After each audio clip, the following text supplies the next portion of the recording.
दोस्तों जय हिंद। दोस्तों कैसे हैं आप लोग। इस लेक्चर में हम विज्ञान डिस्कस कर रहे हैं। कक्षा 8वीं के पाठ्यक्रम हम उसको डिस्कस कर रहे हैं दोस्तों। कक्षा 8वीं की विज्ञान की बुक हम डिस्कस कर रहे हैं दोस्तों।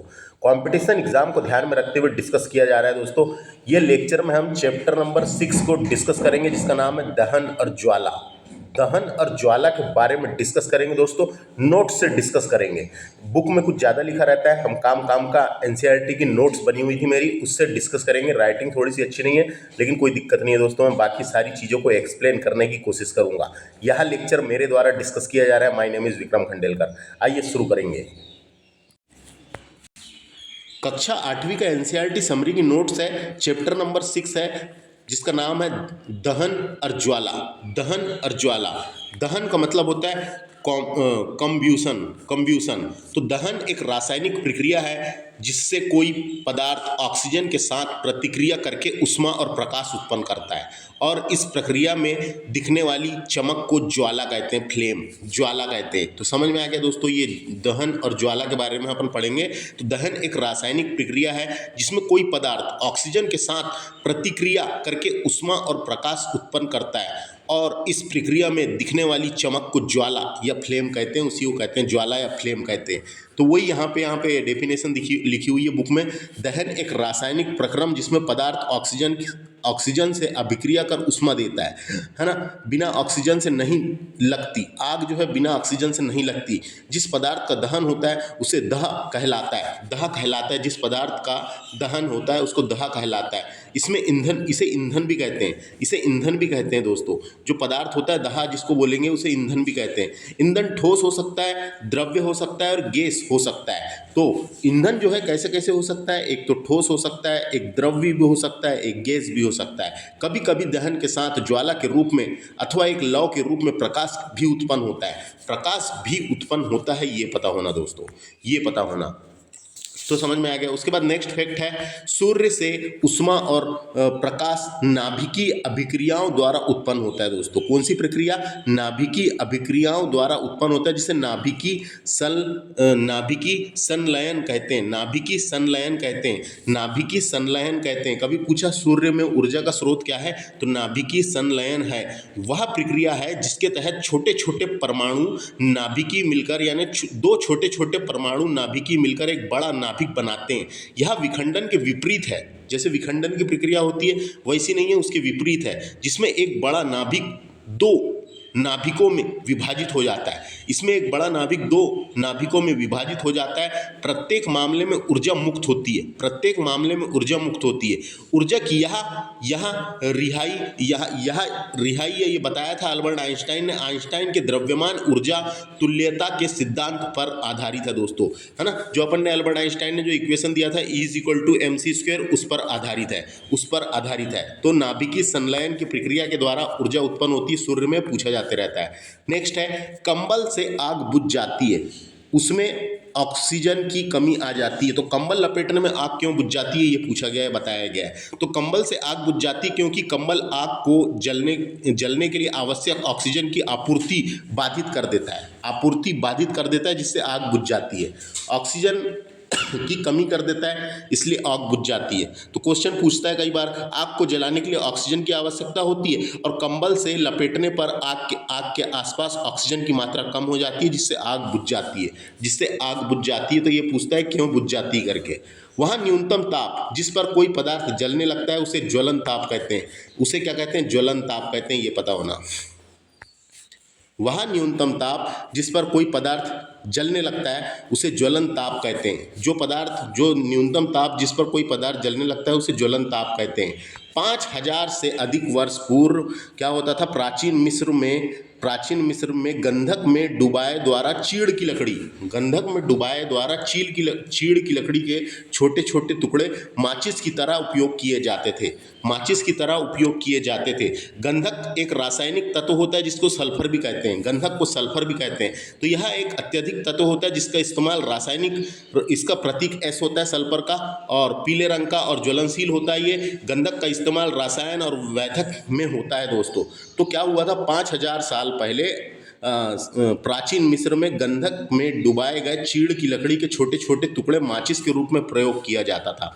उसके बाद ये क्वेश्चन आते रहता है। नेक्स्ट है माचिस की तीली में क्या होता है। माचिस की तीली में क्या होता है, तो माचिस की तीली में वर्तमान में पोटेशियम क्लोराइड, फास्फोरिक सल्फर और मैग्नीशियम की मात्रा होती है। लेकिन अपन बुक के हिसाब से एनसीईआरटी के हिसाब से पढ़ें तो माचिस की तीली में antimony, try sulphide, potassium chloride और श्वेत फास्फोरस का मिश्रण होता है। श्वेत फास्फोरस का मिश्रण जिसमें गोंद और स्टार्च के साथ मिलाया जाता है, जिसे गोंद और स्टार्च के साथ मिलाया जाता है ना, गोंद और स्टार्च के साथ मिलाया जाता है। तो कभी पूछा माचिस की तीली में क्या होता है, तो पोटेशियम, आजकल वर्तमान वाली माचिस में पोटेशियम आ रहा है, पोटेशियम क्लोराइड, फास्फोरिक सल्फर और मैग्नीशियम की मात्रा होती है, मैग्नीशियम की मात्रा होती है। श्वेत फास्फोरस के साथ मिलाया जाता है, श्वेत फास्फोरस के साथ मिलाया जाता है। घर्षण से उष्मा के कारण, जब घर्षण करते हैं अपन, रगड़ते हैं, घर्षण की उष्मा के कारण श्वेत फास्फोरस ज्वलित हो उठता है, प्रज्वलित हो उठता है, ज्वलित हो उठता है और जल जाता है। तो ये समझ में आया। आजकल माचिस में एंटीमनी, ट्राई सल्फाइड और पोटेशियम क्लोराइड लगा होता है। आजकल की जो माचिस आती है उसमें एंटीमनी, ट्राई सल्फाइड और पोटेशियम क्लोराइड लगा होता है और चूर्ण लगा होता है, जैसे कांच और सोडा है ना, उसमें कुछ सोडा, कुछ चूर्ण और लाल फास्फोरस लगे होते हैं। कभी पूछा माचिस में वर्तमान में लाल फास्फोरस भी लगे होते हैं, श्वेत फास्फोरस, लाल फास्फोरस होते हैं जो कम खतरनाक होते हैं, जो लाल फास्फोरस कम खतरनाक होते हैं। लाल फास्फोरस श्वेत फास्फोरस से परिवर्तित हो जाता है या पोटेशियम क्लोराइड से अधिक अभिक्रिय कर पर्याप्त ऊष्मा उत्पन्न करता है, जिसे एंटीमनी ट्राइसल्फाइड का दहन प्रारंभ हो जाता है, जिससे एंटीमनी ट्राइसल्फाइड का दहन प्रारंभ हो जाता है और माचिस जलने लगती है। अब नेक्स्ट देखते हैं, ज्वाला के साथ सरलतापूर्वक आग पकड़ लेती है। जब उसको रगड़ते हैं तो ज्वाला के साथ सरलतापूर्वक आग पकड़ लेती है, ज्वलनशील पदार्थ कहलाता है ना। जो ज्वाला के साथ सरलतापूर्वक आग पकड़ लेती है उसे ज्वलनशील पदार्थ कहते हैं दोस्तों। ये कभी पूछा ज्वलनशील पदार्थ क्या होता है, तो ज्वलनशील पदार्थ वे होते हैं जो आसानी से आग पकड़ लेते हैं, जैसे कि पेट्रोल, एलपीजी यानी लिक्विड पेट्रोलियम गैस, और शराब भी एक प्रकार से आग पकड़ लेती है, शराब है ना। तो इसके एग्जाम्पल में आएगा, देखो जैसे petrol, alcohol, LPG liquid petroleum gas, ये एक ज्वलनशील पदार्थ होते हैं। दहन के लिए क्या क्या आवश्यक है ये पता होना। दहन का मतलब कंब्यूशन होता है, इसके लिए 3 चीज़ें जरूरी है। एक तो दहनशील पदार्थ होना जरूरी है, जैसे कि ईंधन, दहनशील पदार्थ, दूसरा ऑक्सीजन जरूरी है O2, और तीसरा गर्मी यानी उष्मा, हीट जरूरी है। ये 3 चीज़ जरूरी है ना। दहन के लिए क्या क्या जरूरी है कभी पूछा, तो दहन के लिए 3 चीज़ जरूरी है, दहनशील पदार्थ, ऑक्सीजन और उष्मा यानी गर्मी। ये सब 3 चीज़ें जरूरी है, ईंधन, वायु और उष्मा। अग्निशमक यंत्र जो होता है, अग्निशमक यंत्र में आमतौर पर कार्बन डाइऑक्साइड गैस का प्रयोग किया जाता है, जो आग बुझाने के लिए उपयोगी होती है। इसमें CO2 कार्बन डाइऑक्साइड गैस का यूज होता है। कभी पूछा, आग बुझाने के लिए जो लाल वाला सिलेंडर लगा रहता है, हर जगह मौजूद रहता है, पेट्रोल पंप पे, यहाँ वहाँ, वो उसमें कार्बन डाइऑक्साइड गैस रहती है। ऑक्सीजन कार्बन डाइऑक्साइड से भरी हुई रहती है। यह एक कंबल की तरह लपेट लेती है, जैसे ही उस पर आग के ऊपर उसको डालते हैं प्रेशर के साथ, तो कंबल की तरह लपेट लेती है। ईंधन और ऑक्सीजन के बीच संपर्क टूट जाता है ना, आग नियंत्रित हो जाती है। ईंधन और ऑक्सीजन के बीच संपर्क टूट जाता है, ऐसा करते हैं तो ऑक्सीजन के अतिरिक्त विद्युत उपकरणों को कोई हानि नहीं पहुंचती है ना। कार्बन डाइऑक्साइड के अतिरिक्त विद्युत उपकरण को कोई हानि नहीं पहुंचती, और CO2 उच्च दाब पर बहुत अधिक द्रव के रूप में सिलेंडर में भरी जाती है। तो CO2 जो है उच्च दाब पर काफ़ी प्रेशर से भरी जाती है, उसमें अधिक द्रव के रूप में भरी जाती है। ये पता होना कभी पूछ लेता है। अग्निशमक यंत्र में कौन सी गैस रहती है, तो अग्निशमक यंत्र में कार्बन डाइऑक्साइड गैस रहती है, ये याद रखना है। कार्बन डाइऑक्साइड अपन कैसे कैसे प्राप्त कर सकते हैं ये बताया गया है यहाँ पे। तो आपको बता दूं, दहन की प्रक्रिया द्वारा मीथेन का उपयोग करके भी कार्बन डाइऑक्साइड गैस तैयार की जा सकती है। मीथेन या कार्बन के दहन से भी कार्बन डाइऑक्साइड गैस निकलती है दोस्तों। मीथेन और कार्बन के दहन से भी कार्बन डाइऑक्साइड गैस निकलती है। जब हम कार्बन को ऑक्सीजन के साथ प्रतिक्रिया करते हैं तो इसके साथ कार्बन डाइऑक्साइड गैस भी निकलती है ना। और दूसरा तरीका क्या है, तो ये है, देखो कार्बन डाइऑक्साइड गैस प्राप्त करने के लिए दूसरा तरीका क्या है, तो सोडियम बाइकार्बोनेट यानी जिसे बेकिंग सोडा कहते हैं, और पोटेशियम बाइकार्बोनेट जैसे रासायनों का पाउडर का भारी मात्रा में छिड़काव करने से भी भारी मात्रा में कार्बन डाइऑक्साइड गैस निकलती है, जिसे यूज़ कर सकते हैं और सिलेंडर में भरते हैं। तो निकालने के तरीके बताया गया है, कार्बन डाइऑक्साइड गैस कैसे निकाल सकते हैं अपन। तो सोडियम बाइकार्बोनेट जिसे बेकिंग सोडा कहते हैं, पोटेशियम बाइकार्बोनेट जैसे रसायनों का पाउडर का भारी मात्रा में छिड़काव करने से भी कार्बन डाइऑक्साइड गैस निकलती है और उसका उपयोग कर सकते हैं।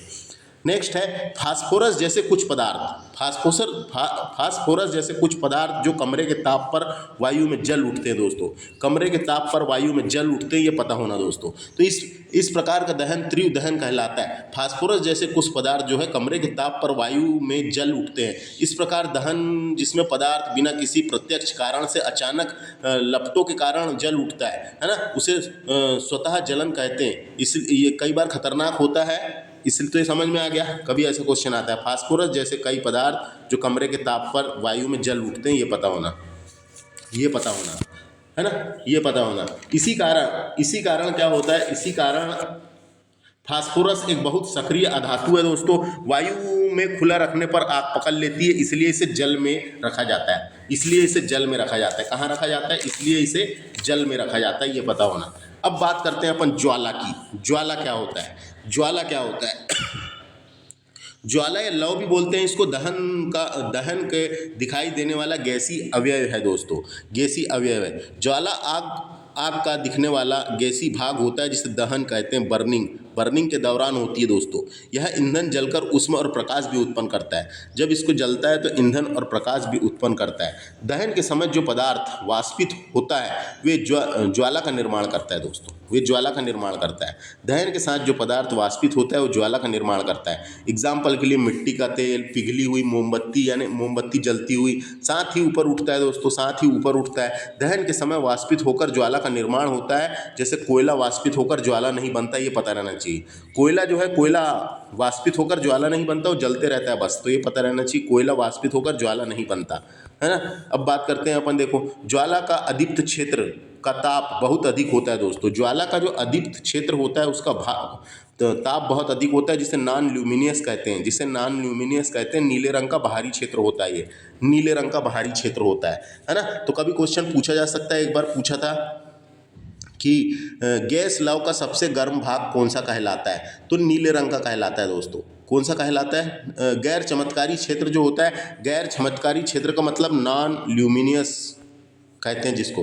गैर चमत्कारी क्षेत्र का मतलब क्या बोलते हैं, नॉन ल्यूमिनियस कहते हैं। तो कभी ऐसा क्वेश्चन आ चुका है एक बार, गैस लव का सबसे गर्म भाग कौन सा होता है, तो गैर चमत्कारी क्षेत्र होता है दोस्तों, गैर चमत्कारी क्षेत्र होता है ना, ये पता होना। ज्वाला का वह क्षेत्र होता है जो गैस या ईंधन जलता है और दहन प्रक्रिया होती है, तो ज्वाला का आकार ईंधन या गैस नियंत्रण यानी समझ में आ गया होगा आपको।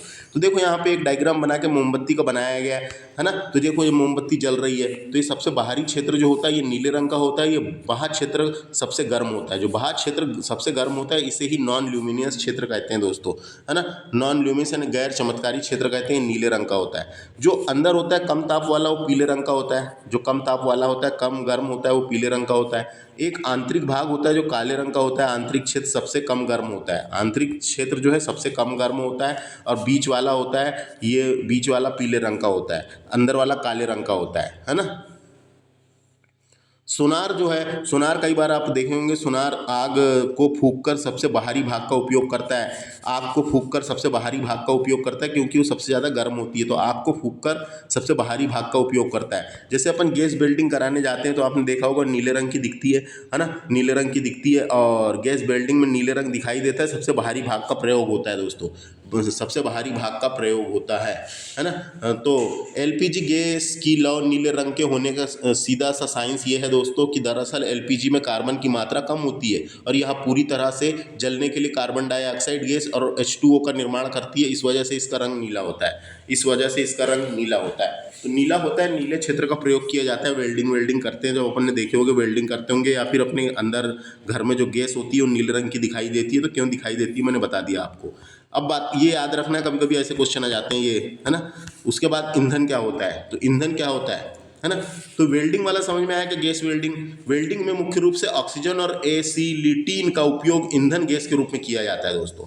जो वेल्डिंग गैस होती है, कभी पूछा वेल्डिंग में कौन सी गैस होती है, तो ऑक्सीजन और एसिटिलीन का उपयोग ईंधन के रूप में किया जाता है। जबकि आर्गन, हीलियम, कार्बन डाइऑक्साइड जैसी गैस भी का भी इस्तेमाल होता है। जबकि हीलियम, आर्गन, कार्बन डाइऑक्साइड जैसे गैस का भी इस्तेमाल होता है दोस्तों वेल्डिंग में, है ना। ईंधन क्या है? ईंधन क्या है? ईंधन वह पदार्थ है जिसमें जलाकर या रासायनिक क्रियाओं द्वारा ऊष्मा या ऊर्जा प्राप्त की जाती है, और यह ठोस हो सकता है, तरल हो सकता है, गैस के रूप में हो सकता है, उसे ईंधन कहते हैं, उसे ईंधन कहते हैं। ऊष्मा के प्रमुख स्रोत जैसे कि लकड़ी हो गया दोस्तों, है ना, लकड़ी हो गया, पेट्रोल हो गया, मिट्टी का तेल हो गया, ये सब ईंधन है, ये सब ईंधन है। लकड़ी भी एक प्रकार से ईंधन ही है दोस्तों। तो ईंधन समझ में आ गया। अब बात करते हैं अच्छा ईंधन कौन सा होता है। तो जो ईंधन जलने पर ज़्यादा ऊष्मा देता है, प्रदूषण कम करता है, आसानी से उपलब्ध हो जाता है, जिसका भंडारण व परिवहन आसान होता है, उसे स्वच्छ अच्छा ईंधन कहते हैं दोस्तों, उसे अच्छा ईंधन कहते हैं। जो सस्ता होता है, अच्छा होता है, ऊष्मा के लिए पदार्थ तो नहीं छोड़ता, है ना, ऊष्मा के लिए, और ये नहीं छोड़ता, प्रदूषण नहीं छोड़ता, उसे स्वच्छ ईंधन, अच्छा ईंधन कहते हैं दोस्तों। अब इफिशियंसी की बात करते हैं, ईंधन दक्षता यानी इफिशियंसी की बात करते हैं। तो ईंधन दक्षता को दहन पर 1 किलोग्राम ईंधन यानी की खपत से निकाली जाती है दोस्तों। ऊष्मा की मात्रा के रूप में निकाला जाता है। ईंधन दक्षता की मापन की इकाई किलो जूल प्रति किलोग्राम है, किलो जूल प्रति किलोग्राम है, यानी के जी, यानी इससे डिनोट करते हैं उसको, ये के जी से। तो अपन बोलेंगे किलो जूल प्रति किलोग्राम, किलो जूल प्रति किलोग्राम होती है, याद रखना है, याद रखना है। कभी कभी ऐसा पूछ लिया जाता है ऊष्मा मान किलो जूल प्रति किलोग्राम में किसका ज़्यादा है करके, तो आपको याद रखना है सबसे ज़्यादा हाइड्रोजन का होता है, 1.5 लाख किलो जूल प्रति किलोग्राम होता है दोस्तों। सबसे कम गोबर का होता है, जो कंडे होते हैं गोबर के, उसका होता है, कितना होता है, तो ये 6000 से लेके 8000 किलो जूल प्रति किलोग्राम होता है दोस्तों, है ना। लकड़ी का कम होता है, कोयले का भी कम होता है, पेट्रोल, डीजल, इनके सब नॉर्मल होते हैं दोस्तों। लेकिन सबसे ज़्यादा पूछा तो हाइड्रोजन का होता है, और सबसे कम किसका होता है, तो गोबर के कंडे का होता है ना। सबसे ज़्यादा हाइड्रोजन का और गोबर के कंडे का सबसे कम। एक बार क्वेश्चन आया था किस ईंधन का ऊष्मीय मान अधिकतम होता है करके, एक बार क्वेश्चन पूछा था किस ईंधन का ऊष्मीय मान अधिकतम होता है। ऑप्शन में चारकोल था, केरोसिन था, TOI था, गोबर था।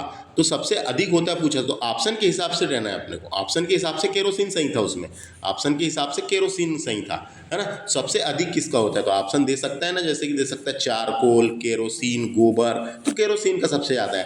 तो इस प्रकार का पूछा था, है ना। सबसे ज़्यादा और सबसे कम याद रखना है, और ये बीच के हैं दोस्तों। ऑप्शन के हिसाब से डिपेंड करेगा आंसर।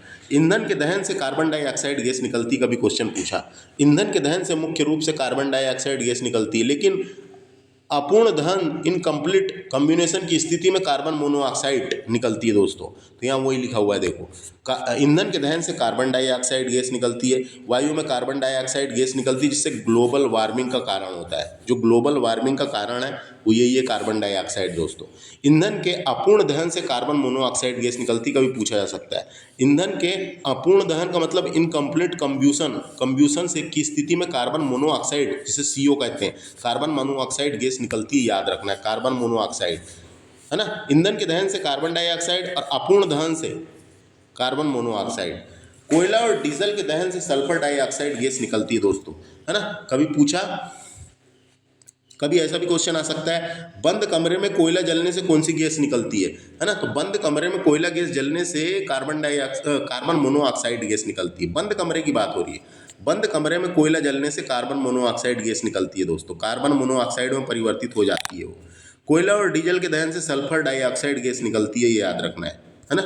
ये सल्फर डाइऑक्साइड एक हानिकारक गैस है, सल्फर डाइऑक्साइड एक हानिकारक गैस है, जो कोयला, तेल, डीजल जैसे सल्फर युक्त ईंधन के दहन के द्वारा उत्पन्न होती है। यह मानव स्वास्थ्य और पारिस्थितिक तंत्र के लिए खतरा पैदा करती है, जिसके श्वसन संबंधित रोग, तांत्रिका संबंधित विकार, साथ ही त्वचा और लेस झिल्ली से जलन होने लगती है दोस्तों। दम घुटने वाली गैस होती है, ये याद रखना है ना। ये पूछा कभी, कोयला और डीजल से सल्फर डाइऑक्साइड गैस निकलती है ना। ये ऐसा क्वेश्चन आ सकता है, समझ में आया। सल्फर डाइऑक्साइड गैस कोयला, तेल, डीजल, सल्फर युक्त ईंधन के दहन के द्वारा उत्पन्न होती है।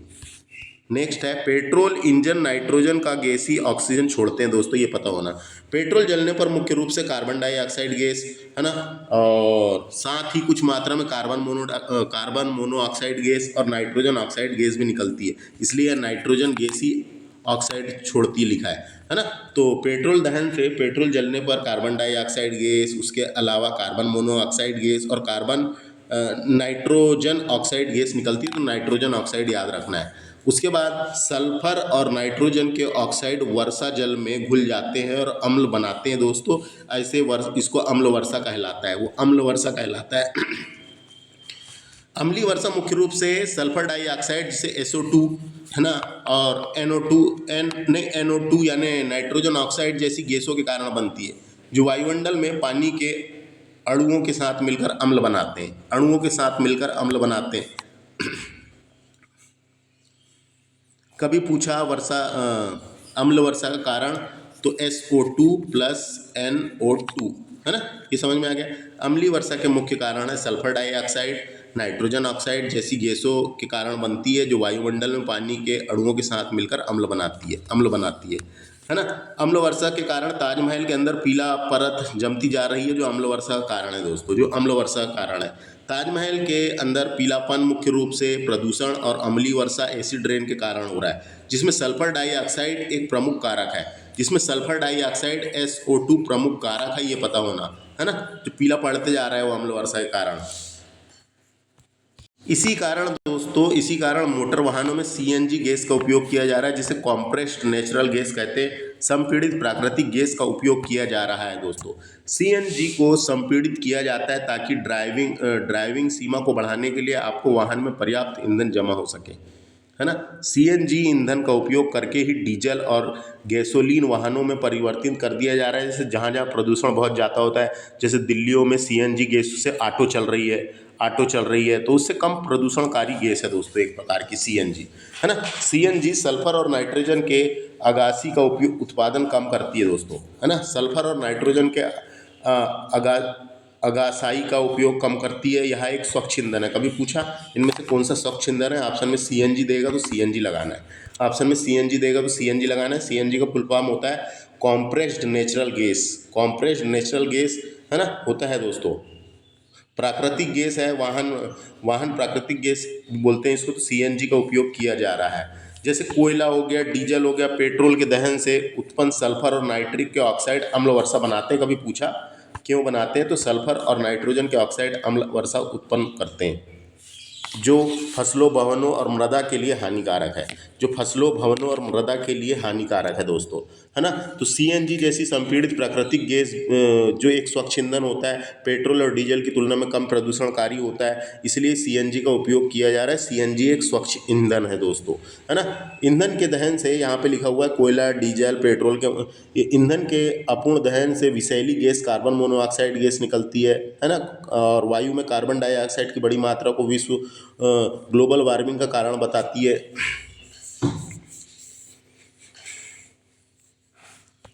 समझ में आ गया। कोयला, डीजल और पेट्रोल के दहन से उत्पन्न सल्फर और नाइट्रोजन के ऑक्साइड अम्ल वर्षा उत्पन्न करते हैं, जो फसलों, भवनों और मृदा के लिए हानिकारक है दोस्तों। इस तरीके से लेक्चर समाप्त हुआ।